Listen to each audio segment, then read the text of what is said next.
Mungu wetu sisi ni Mungu wa majira na nyakati.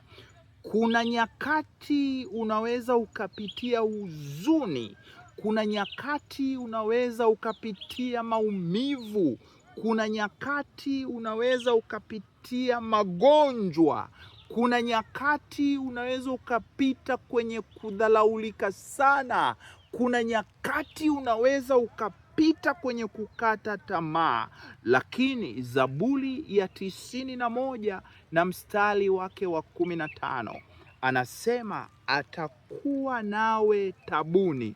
Kwenye tabu yako unayopitia, Mungu yuko na wewe. Kwenye shida unayopitia, Mungu yuko na wewe.